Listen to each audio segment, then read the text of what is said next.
¿Qué tal? Muy buenas noches, bienvenidos a una nueva entrega de La Quinta Esquina, este espacio en el que hablamos de actualidad social, de actualidad económica y también de actualidad política. Precisamente esa, la actualidad política, está muy al día porque ya saben ustedes que el 28 de abril hay elecciones generales y hay mucho que hablar y mucho que contar, sobre todo contar por parte de nuestros invitados. Ya saben ustedes que aquí damos voz y voto a todas las formaciones políticas. El pasado miércoles el candidato de Podemos al Congreso por Valladolid no pudo asistir a este programa por problemas de agenda y por eso tuvimos que cancelar la emisión, pero hoy se encuentra con nosotros el candidato del Partido Socialista al Congreso por Valladolid, Javier Izquierdo. Muy buenas noches, bienvenido. Buenas noches, sí, gracias por la invitación.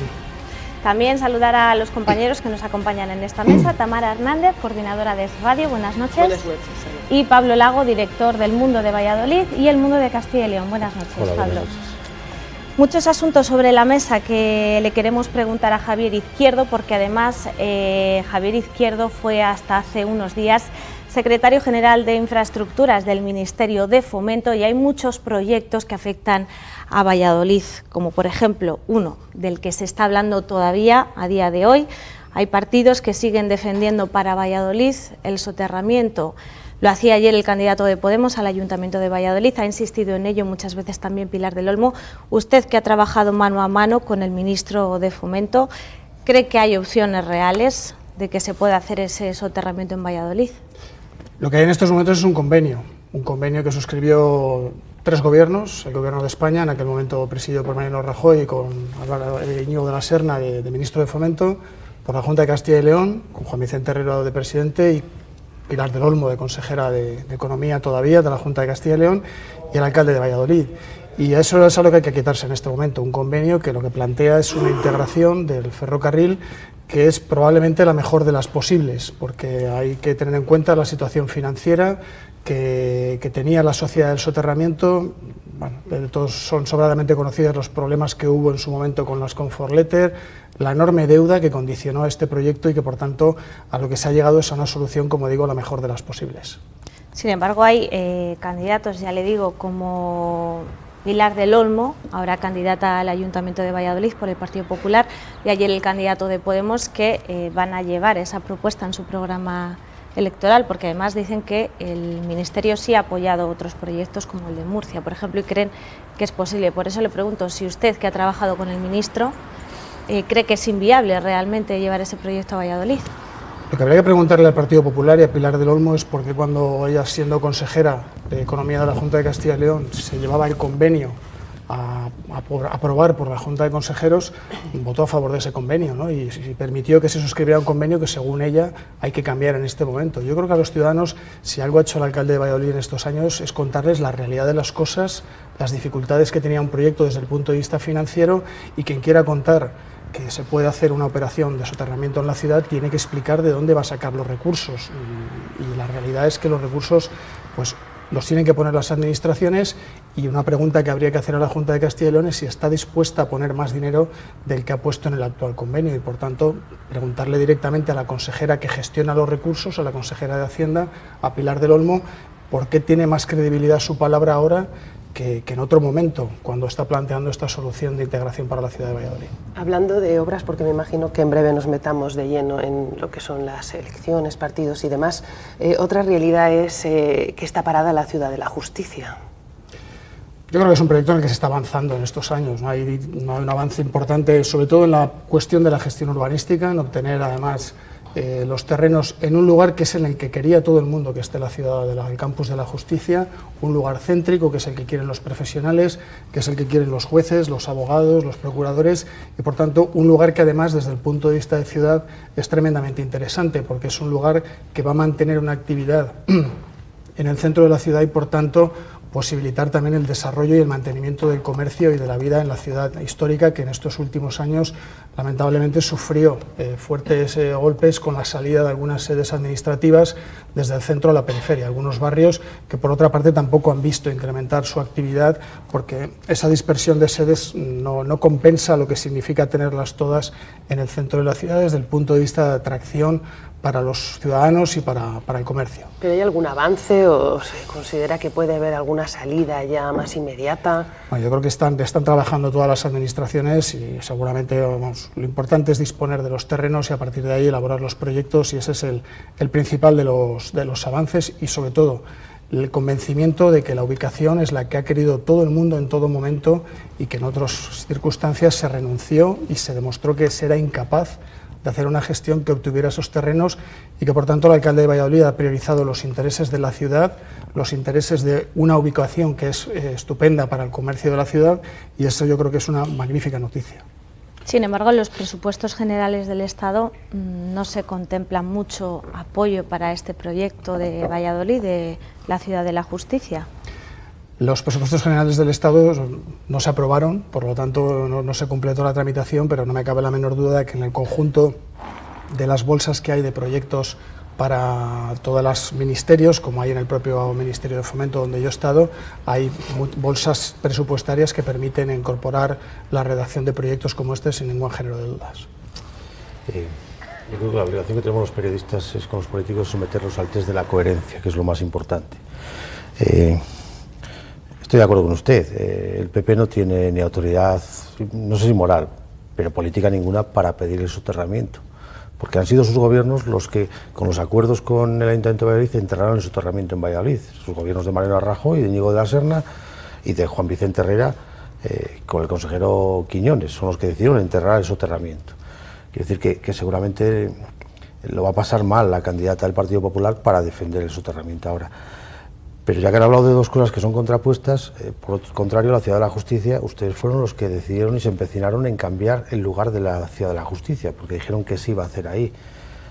Frente a una situación que puede ser responsabilidad del Partido Popular, que yo estoy de acuerdo con usted, en la Ciudad de Justicia hay un fracaso, creo que rotundo e importante, en este caso del equipo de gobierno de Valladolid, porque no olvidemos que es el bipartito formado también por Toma la Palabra, es decir, Manuel Sarabia y Óscar Puente. Tienen que reconocer que hay un fracaso importante porque llevan 4 años casi de gobierno y no han conseguido mover prácticamente ni un papel sobre la Ciudad de la Justicia. Le contrapongo las dos cuestiones, lo del soterramiento y lo de la Ciudad de la Justicia, en el cual uno le achaco la responsabilidad principal al Partido Popular y el otro se lo achaco a ustedes, al Partido Socialista. Y además considero, no le pregunto a usted si no considera que es un fracaso importante. Yo creo que la apuesta por la ubicación en el centro de la ciudad no es un fracaso, al contrario, creo que es una magnífica noticia. No, digo que no haya avanzado, porque las cosas tienen que tener una realidad en el tiempo y en el espacio. Permítame poner las cosas también en contexto, porque esto es importante, el contexto de las cosas. Venimos de una etapa en la que tuvimos un gobierno municipal, con León de la Riva al frente, en la que se renunció en todo momento a que el campus de la Justicia estuviese en el centro de la ciudad. Y es más, podríamos hablar incluso de algunas otras decisiones que se tomaron. Pero después de 4 años justificarse con León de la Riva. No, pero eso es. Quería poner la situación en contexto para que sepamos un poco los avances que ha habido en estos años, ¿no? Creo que lo que tenemos que tener en cuenta es que venimos de una situación en la que la ubicación que se planteó por el anterior gobierno no era deseada por nadie quería salir al centro de la ciudad. Quiero recordar que el Grupo Socialista en aquel momento planteó algunas alternativas dentro de la ciudad más centrales que la que se propuso después por León de la Riva, y en este tiempo lo que se ha hecho es, recogiendo, entiendo, el sentir de comerciantes y empresarios que no querían ver vaciarse el centro de la ciudad, lo que se ha tratado es de hacer una modificación de planeamiento general para poder obtener los terrenos del Colegio El Salvador y los aledaños para poder ubicar allí el nuevo campus de la Justicia. Y esa es una gestión, y ahí seguimos. Es una gestión que tiene sus dificultades porque todas las modificaciones de planeamiento general tienen sus complejidades, pero en la que se ha avanzado y en la que hay un convencimiento muy importante y sobre todo yo creo que hay un consenso ciudadano que es en este caso lo más importante. Y por utilizarlo más cercano, tenemos que preguntar, usted es miembro del Comité Federal, es compañero de Óscar Puente. El día después de la gran movilización de la España vacía en Madrid, Óscar Puente, el alcalde de Valladolid, volvió a resucitar el debate territorial, de decir que la única población con capacidad para atraer población ahora mismo, en la situación que vive este país, muchos territorios, es Valladolid. Eso no es la primera vez que lo dice, lo que pasa que esta vez, dicho justo el día después de la manifestación, suena casi un poco a provocación. Su compañero, su secretario regional, Luis Tudanca, ha salido a afearle la postura. de una forma un poco suave, no nada excesiva, quería preguntarle por su opinión, si usted cree que ese tipo de debates que generan un cierto agravio en el territorio enriquecen para algo la política, y cuál es la opinión sobre Óscar Puente. Y lo digo porque ha salido Luis Tudanca, pero ha salido el secretario general del Partido Socialista en Soria también directamente a decirle que se cree que es el emperador de Castilla y León. Quería preguntarle qué le parece. Mire, yo lo que asisto estos últimos años es una queja permanente de todas las provincias de falta de inversión por parte de la Junta de Castilla y León. Sí, pero yo no le he preguntado, le he preguntado las declaraciones de Puente el lunes. En ese contexto en el que todas las provincias se quejan y todas las provincias se sienten maltratadas por la Junta de Castilla y León en cuanto a sus inversiones, hay un debate que tiene que ver con el equilibrio territorial de esta comunidad autónoma, que es el que tenemos que tener entre todos, ¿no? Y yo creo que en ese debate, a mí lo que me parece es que esta comunidad autónoma lo que necesita es hacer una apuesta muy clara por una alianza entre las ciudades y el medio rural. Yo lamento que en algunos momentos este debate se convierta en una confrontación entre los pequeños municipios y los grandes municipios, porque creo que tiene que haber una simbiosis entre ambos. Y es más, a mí lo que me dice la experiencia, incluso la experiencia profesional, es que los territorios cuyo medio rural aguanta y tiene dinamismo y tiene poblaciones porque tienen muchas ciudades. Y lamentablemente esa no es la realidad de Castilla y León. Yo creo que el objetivo de todos tiene que ser trabajar para que esta comunidad autónoma, por supuesto, recupere población, que lo haga de una manera equilibrada, que lo haga con población en muchos territorios. No me hace falta irme a otras provincias. A mí me encantaría que Medina de Rioseco tuviera 30.000, 40.000, 50.000 habitantes, lo mismo diría de Peñafiel, de Medina del Campo. Tendríamos una provincia más fuerte, más equilibrada, y por tanto ese tendría que ser el objetivo. Creo que el objetivo es tener ciudades fuertes que permitan que sus territorios rurales también estén bien dotados de servicios, pero necesitamos más ciudades grandes. Y este es el debate el que tendríamos que haber abordado desde hace mucho tiempo, y que yo lamento que no se haya abordado por el ámbito autonómico, que es quien principalmente creo que tenía que haber tomado algunas decisiones en su momento de fomento de algunas inversiones y de preocupación, de traslado de preocupación por los temas. Porque a mí me preocupa más, por ejemplo, algunas actitudes como las que he visto estos años en la presidencia de la Junta de Castilla y León. Todo el debate de despoblación en Castilla y León, que es un debate que sabemos que existe desde hace mucho tiempo, que sabemos que es el gran problema de nuestra comunidad autónoma, resulta que cuando se ha trasladado al ámbito nacional, lo que hemos visto es que la voz de Castilla y León se ha escuchado muy poco, y se ha llegado incluso a escuchar más la voz de comunidades autónomas que han aducido un problema de sobrepoblación, comunidades insulares que tienen mucho turismo y que tienen problemas. Y a mí me habría gustado que el presidente de la Junta de Castilla y León hubiera tenido un mayor empaque político del que ha tenido el que va a dejar ahora de ser presidente de la Junta de Castilla y León, que en 18 años no es conocido fuera de Castilla y León, tiene dificultades de conocimiento en Castilla y León, y eso al final se traduce en poca fuerza política para demandar cosas en otros lugares. Y dicho lo cual, ¿me podría valorar las declaraciones de Óscar Puente, que es lo que yo le preguntaba? Pero insisto que esas se contextualizan en el marco de la queja que hay de todos los alcaldes y de todos los presidentes de diputación de esta comunidad autónoma. Pero son quejas contrarias dentro del mismo partido. Pregunte usted a todos los presidentes de diputación de distintos partidos, que los hay, de diputación son todos del mismo partido, bueno, menos el de Soria. Pregunte a todos los presidentes de diputación, pregunte a todos los alcaldes y encuéntreme a alguno que le diga que está contento con las inversiones de la Junta de Castilla y León en su ciudad o en su provincia. Pero vuelvo a insistir, porque es mi obligación insistir hasta donde pueda insistir. Llegará un momento que no pueda. No, ¿qué le parecen las declaraciones de Óscar Puente? Digo, las mismas que ha valorado Luis Tudanca y que ha valorado Luis Rey. Yo lo que le he trasladado es mi propuesta de soluciones a un problema que es el que tiene esta comunidad autónoma, que es el de la despoblación. No quiere usted incomodar al portavoz. Yo lo que quiero es contarle a los ciudadanos, contarle a los ciudadanos cuál es mi posición sobre los problemas de despoblación que afectan a la provincia de Valladolid y a toda nuestra comunidad autónoma, y eso es el debate que tenemos que tener.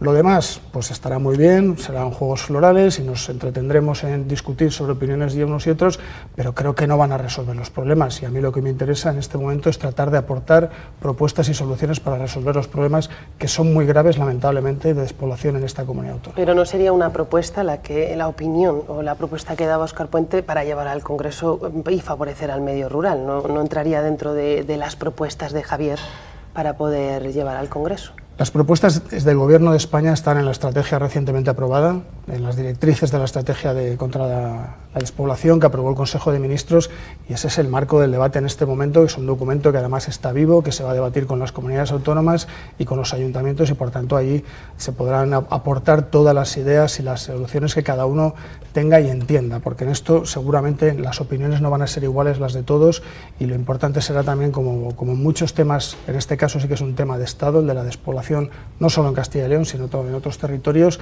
es un tema en el que tendremos que buscar soluciones consensuadas entre distintas formaciones políticas, porque bueno, le va probablemente el futuro del país en su conjunto. Muy cercano también está, inmediatamente en política, está la huida repentina de una excompañera suya, además una excompañera muy cercana, aquí de Valladolid, que han sido compañeros de, no sé si de ayuntamiento, de partido, de ejecutiva, que es Soraya Rodríguez, que después de 38 años creo en el Partido Socialista, y de haber sido un montón de cosas en el Partido Socialista, hasta presidenta regional, secretaria de Estado, candidata, concejala, diputada, portavoz, ha decidido cambiar de equipo. Que eso está muy de moda en el fútbol, uno puede cambiar de equipo incluso a mitad de temporada, pero en la política no estábamos acostumbrados a ver estas situaciones. También le quiero preguntar por eso.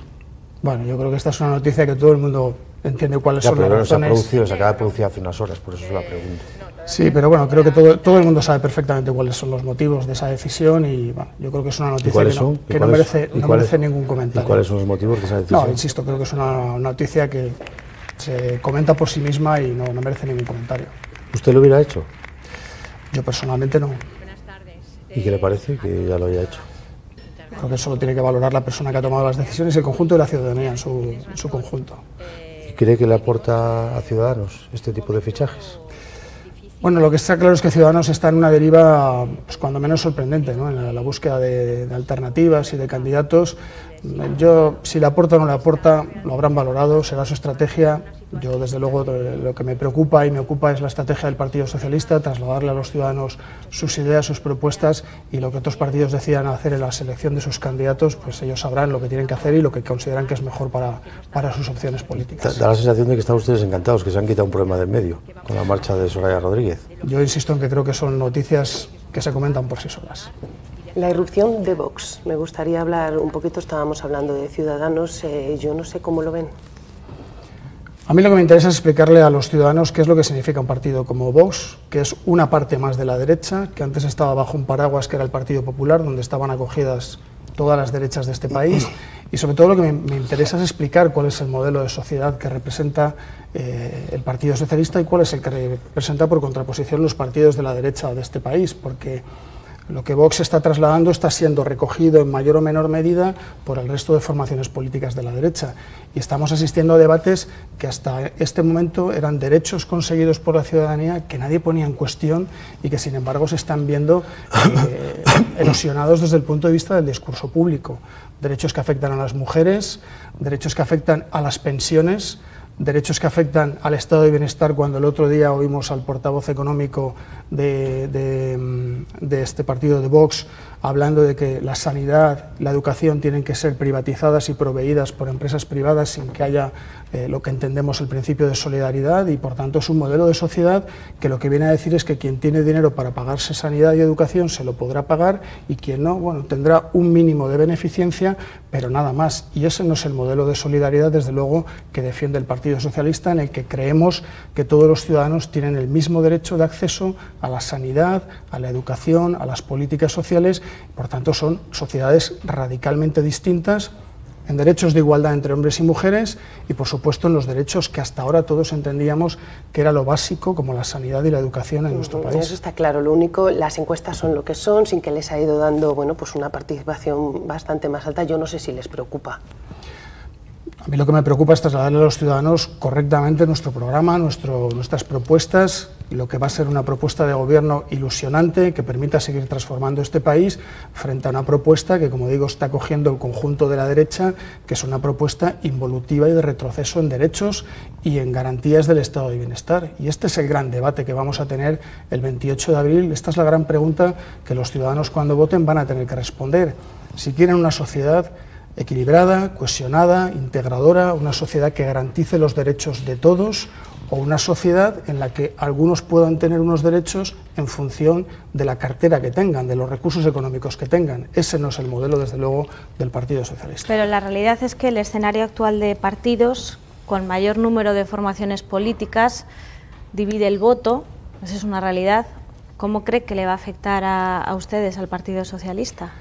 A nosotros lo que nos va a afectar es trasladar a los ciudadanos nuestro proyecto político, tratar de explicarles que aquí hay una opción para seguir avanzando en los cambios que necesita este país, para seguir modernizándolo, para hacer una economía más competitiva, una sociedad más justa, más equilibrada, que garantice todos estos derechos de los que hablaba, y que para eso necesitamos un apoyo amplio, un apoyo parlamentario muy importante, y es a lo que apelamos, a que la gente nos dé ese apoyo y esa confianza, porque creemos que es un proyecto ilusionante, un proyecto convencido en el futuro de este país y sobre todo un proyecto orgulloso con lo que hemos construido durante estos 40 años como país y como democracia, y que en este momento se puede ver atacado por las formaciones políticas que forman la derecha. En cambio, hay muchos que piensan que es un retroceso económicamente hablando. Yo no sé si usted es autocrítico, piensan que van por el buen camino. Hace poco podíamos leer unos datos que apuntaban a la desaceleración económica.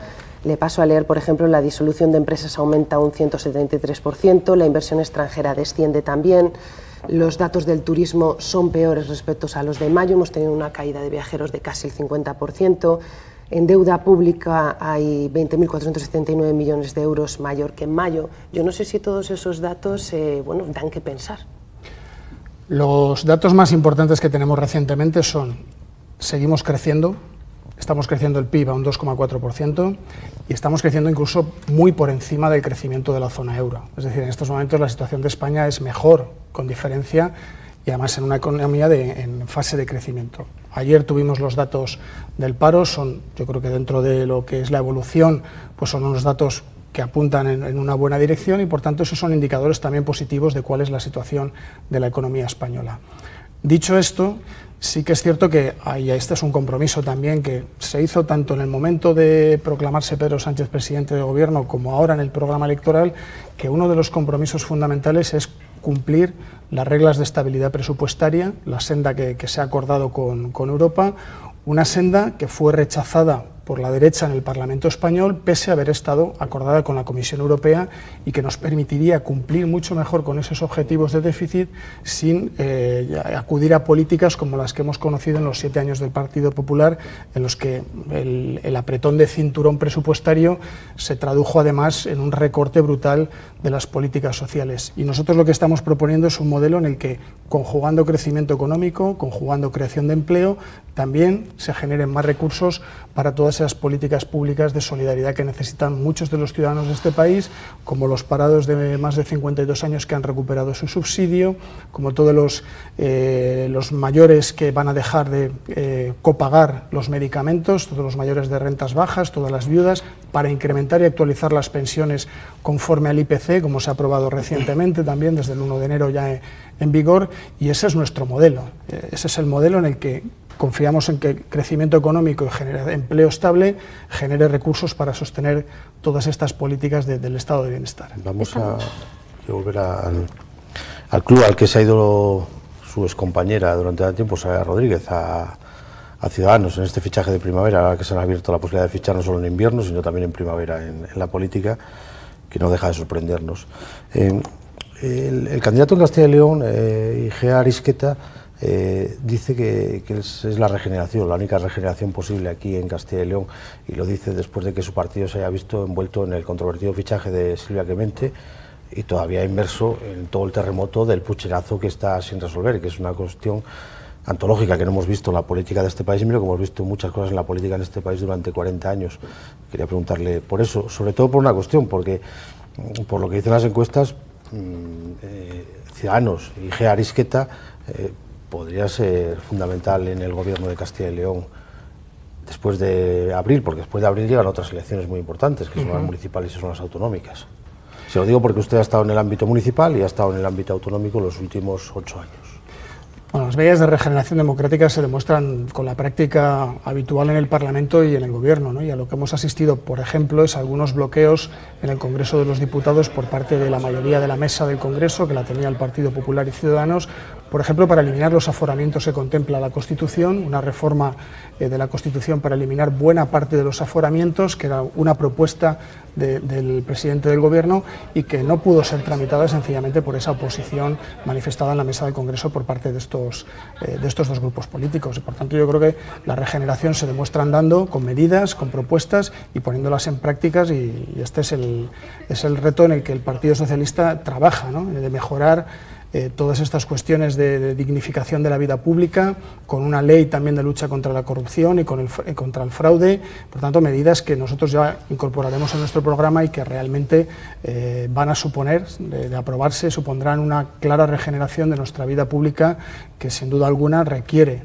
que la ciudadanía recupere la confianza en lo que representamos los políticos, sus representantes, que tenga una mayor confianza en nosotros y sobre todo que entienda que la vida pública pues es una vida limpia y una vida en la que se está a servir y por tanto no a servirse de los ciudadanos. Se ha hecho usted demasiado institucional, ¿no? Le veo las respuestas, pues hecho, digo, después de pasar por el Ministerio se ha hecho muy institucional, ¿no?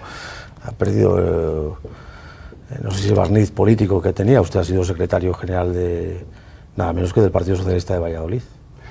Bueno, yo creo que el barniz institucional lo he pasado desde hace muchos años, ¿no? En el Ayuntamiento de Valladolid, en las Cortes, por tanto el barniz institucional es un bagaje que ya voy incorporando desde hace tiempo.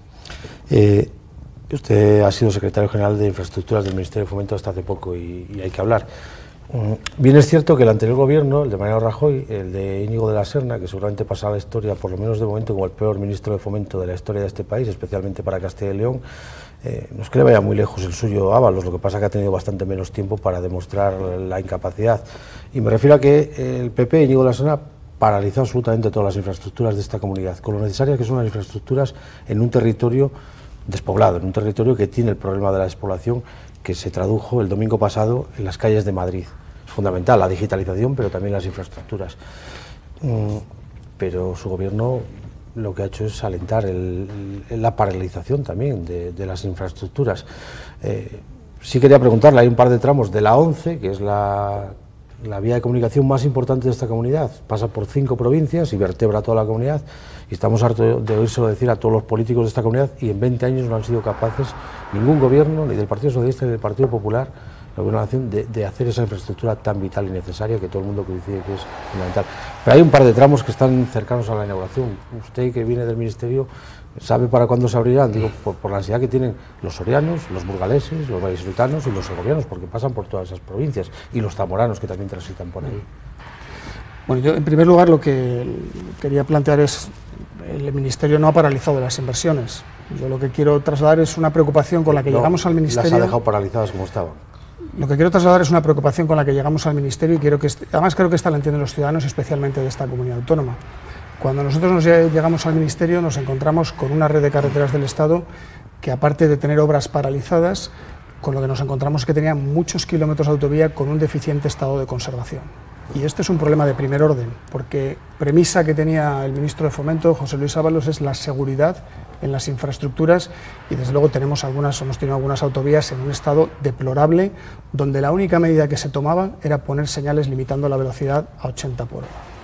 ¿Qué es lo que hemos hecho desde que hemos llegado? Incrementar ese gasto, e incluso en el proyecto de presupuestos, por primera vez en la historia de este país, hacíamos un cambio de paradigma, que era gastar más en conservación que en nueva construcción de infraestructuras, porque la red de carreteras siempre tiene necesidades, pero en este momento la conservación requiere un esfuerzo mayor, porque tenemos, frente a hace 40 años que casi no teníamos ningún kilómetro de autovía ni de autopista, hoy tenemos 13.000 kilómetros en toda España, buena parte de ellos en Castilla y León, y que requerían un esfuerzo importante de conservación, y ahí hemos destinado una parte muy importante de las licitaciones que se llevaron a cabo a finalizar el 2018.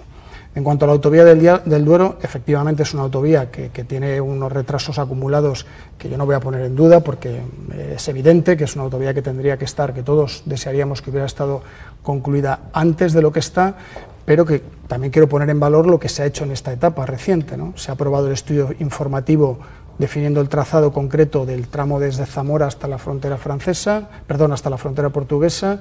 A partir de ahí se redactarán los proyectos constructivos, igual que se están concluyendo bien, como bien decías, esos 2 tramos en la provincia de Soria de la autovía del Duero, e igual que muy en breve se van a licitar 2 tramos de la autovía en la provincia de Valladolid, que son el de Tudela de Duero a Olivares y de Olivares a Quintanilla, que son aproximadamente unos 30 y tantos kilómetros y que supondrán una inversión de 230 millones de euros en la licitación de esas 2 obras.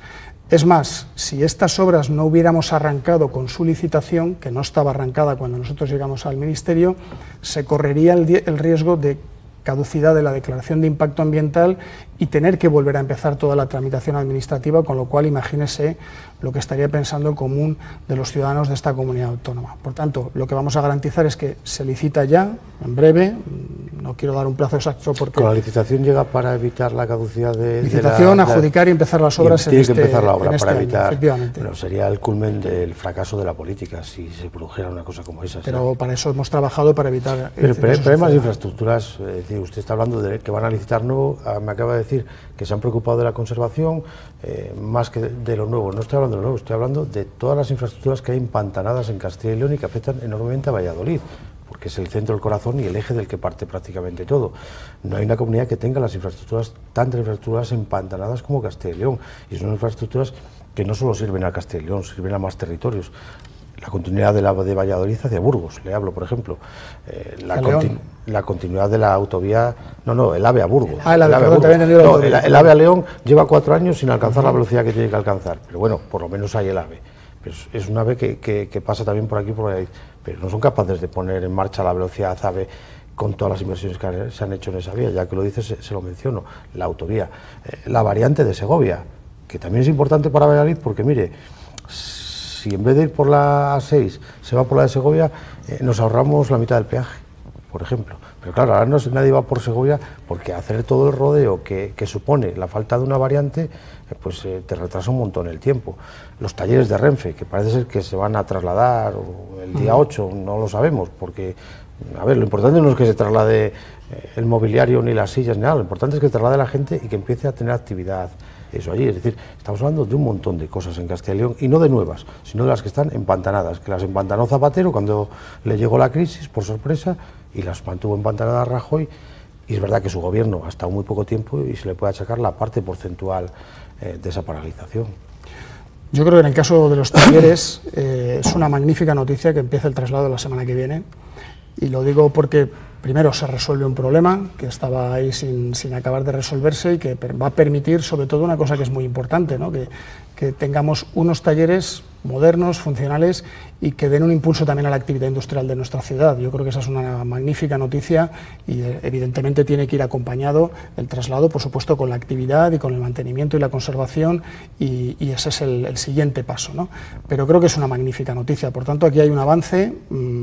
Recordaremos años y años y años de promesas en las que los talleres estaban y no han estado, y bueno, en 10 meses van a estar los talleres. Quiero decir que ahí algo podemos presumir de la gestión realizada. En cuanto al AVE, sabe que hubo un problema en su momento también, además de heredado de etapa anterior, de hundimiento de un viaducto. Se está acabando de construir ese viaducto, se está con las pruebas ya del mismo, y por tanto... Sí, bueno, eso es el culmen de la negligencia, no el hundimiento, que se puso una plataforma que no resistía al AVE, es el culmen de... Aunque no sea tampoco tan cortés ni tan institucional, es el culmen de la negligencia. Bueno, yo creo que... Oiga, ni en las películas de José Luis Cuerda hemos visto esas cosas, que se ponga un tablero para que pase el AVE y no se habían preocupado de saber que no tenía resistencia. Ese no era el problema, es un problema de mal hormigonado, de buena parte de la estructura, y ese es otro tipo de problema que tendrá sus derivadas a nivel de contractual seguramente. Pero lo importante es que nosotros nos encontramos con esa situación, las obras han continuado, las obras van a acabar, y después de las pruebas de seguridad el tren de alta velocidad llegará a Burgos, pues cuando culminen esas pruebas de seguridad, porque insisto en que las cuestiones de seguridad son una cuestión prioritaria. ¿Y cuándo llegarán? Pues, porque claro, en las obras los tiempos son fundamentales, saber el horizonte. Prefiero no equivocarme en las fechas, que no me las sé de memoria, pero creo que la idea, bueno, yo creo que la idea es que a lo largo del año que viene pueda estar el AVE. Del año que viene. Las obras acabarían antes, luego son todas las pruebas de seguridad que llevan unos cuantos meses. Una vez que tuvo que haber llegado en 2015. Bueno, podemos estar lamentándonos permanente de cuándo tendrían que haber llegado las cosas. A mí lo que me importa es tratar de desbloquear los problemas, y lo que le puedo asegurar es que será un problema con una infraestructura que había que reponer íntegramente, que es con el que nos hemos encontrado, que había que reconstruir íntegramente, que hay que hacer sus pruebas de resistencia, que hay que hacer sus pruebas de seguridad, y que cuando todo eso acabe y los ciudadanos puedan coger el tren en plenas condiciones y garantías de seguridad, como en el resto de las líneas de este país, pues llegará el AVE a Burgos, y no tardará mucho, no solo el tiempo de viaje, sino que no será mucho el tiempo que tarde en llegar a Burgos. Y hay otras infraestructuras que siguen avanzando. La conexión de Valladolid con León, se están redactando los proyectos de 2 tramos también en la provincia de Valladolid, se están redactando los proyectos que se someterán a información pública en próximos meses de los 3 tramos que hay contratados del tercer carril de la 62, entre Ventadebaños y Cigales, entre Cigales y Simancas, y entre Simancas y Tordesillas, que es una infraestructura muy necesaria porque es probablemente el tramo de carretera de nuestra comunidad autónoma que tenga la IMD más alta y que necesita obviamente una ampliación. Hemos aprobado el estudio informativo que conecta la autovía de León con la VA30, con la ronda interior, con lo cual ha habido avances en estos meses, yo creo que significativos, en solo 10 meses. En solo 10 meses. Por tanto, yo creo que hablar de empantanar infraestructuras me parece un poco excesivo. Lo que pasa es que habla de un esfuerzo en conservación. Yo creo que si les preguntamos a cualquiera que vaya a dirección Palencia-Santander, pero sobre todo a los camioneros, o dirección Burgos, ese esfuerzo quizás no se vea tan visto, ¿no? No, los contratos están hechos, las obras se están ejecutando, y sobre todo hay algunos momentos en los que no pueden ejecutarse las obras, momentos de invierno, porque es más complicado, porque recuerdo el tramo, por ejemplo, este invierno, la complicación ahora ha sido este invierno, precisamente, que no ha llovido ni ha hecho frío. Entre Guijuelo y Béjar aproximadamente, que estaba en un estado lamentable, y en el que la obra está adjudicada desde otoño del año pasado, y que se esperaba que concluyera el invierno, porque hay una situación allí de vialidad invernal compleja, y la obra se acomete pues en un momento en el que es menos complicada, y por tanto también los ritmos de las obras se ajustan a lo que los técnicos dicen, ¿no? Es decir, lo que no voy a cuestionar a un técnico es cuando tiene que hacerse una obra para que fijen mejor los materiales por cuestiones de heladas, de lluvias, etcétera. Visto el invierno, razón tiene Pablo que quizás lo que viene entre hoy y mañana pueda ser lo más duro que veremos del invierno. Bien, pero si hubiera ocurrido, por ejemplo, todo el mundo cuando se liberó, mira, una infraestructura importante, la liberalización de peaje de la autopista AP1 de Burgos al País Vasco, y todo el mundo estaba en prevengan a ver qué ocurría con las primeras nevadas en esa autopista, una vez que asumía la gestión el Ministerio de Fomento de su conservación. No ocurrió nada. No ha habido grandes Por nevadas. tanto, no, hubo un fin de semana con nevadas importantes y no ocurrió nada porque funcionaron muy bien las empresas que tienen los contratos de conservación en esa zona, y por tanto, y la que tenía en ese momento, a través de un contrato de emergencia, la conservación de esa carretera. Y a eso también nos hemos dedicado y preocupado. Y sí que ha habido momentos de invierno, hay determinadas zonas, en Valladolid, casi nunca nieva en la ciudad, en el entorno a veces se ve más la nieve, pero en otros lugares de la comunidad nieva mucho, y especialmente algunos de estos en los que están las infraestructuras más castigadas y donde el acometer las obras pues requiere de mejores condiciones climatológicas. Vamos a vislumbrar un poco el futuro electoral del 28 de abril y vamos a sujetarnos en lo que tenemos, la experiencia demoscópica. El Partido Socialista parece que va a ganar, parece que las 3 fuerzas del centro derecha no van a sumar. ¿A usted le parece oportuno que se reedite el pacto, el acuerdo que le sirvió a Pedro Sánchez para ser presidente, es decir, apoyándose en nacionalistas? Mira, ahí no hubo un pacto, ahí hubo una moción de censura que apoyaron todos los grupos parlamentarios, prácticamente todos los grupos parlamentarios, salvo 2 que quisieron mantener a un gobierno corrupto. Un gobierno condenado, o su partido, el partido que lo sustentaba, condenado por corrupción. Ahí no hubo ningún pacto de investidura. Por tanto, yo creo que eso tenemos que hablar con claridad a los ciudadanos. No le voy a discutir el término, vamos a quitarlo. No, pero es importante, es importante porque ¿Usted cree que se podría reeditar eso que se produjo en la moción de censura, de que Pedro Sánchez apoye a los nacionalistas? Nosotros lo que estamos es pidiéndole a la gente, este lema que además presentamos en Seriedad que pase, y lo que estamos pidiéndole a la gente es un amplio respaldo para conseguir que con una mayoría amplia podamos hacer muchas más cosas de las que hemos podido hacer con 84 diputados en estos 10 meses. Y por tanto, lo que hay que trabajar es en esa dirección. ¿Y el escenario local, cómo lo ve? Ese gobierno tripartito que ha habido en Valladolid, ¿cree que es una fórmula que se podría volver a dar el 26 de mayo, tras las elecciones? Pues en esto yo creo que en Valladolid va a haber un buen resultado del Partido Socialista. Creo que la gestión del alcalde es muy positiva y creo que está muy bien valorada por el conjunto de la ciudadanía. Yo creo que ha habido avances importantes, porque podríamos comparar incluso cosas que nos hemos encontrado nosotros en el Gobierno de España durante 7 años de no haberse comprado un tren en estos últimos 7 años, y que ha generado algunos problemas en algunos territorios donde ha habido dificultades y problemas por falta de mantenimiento y por falta de compra de trenes. Quiero recordar, y no hay más que ver los autobuses verdes que circulan por la ciudad, para que se vea el gran impulso que ha habido al transporte público, el impulso que ha habido con la gratuidad a los menores de 12 años en el transporte público, el impulso en la actividad económica, en el turismo. Es decir, creo que ha habido un cambio en la ciudad. Las cifras de paro, hoy las cuenta tu periódico, son elocuentes en nuestra ciudad.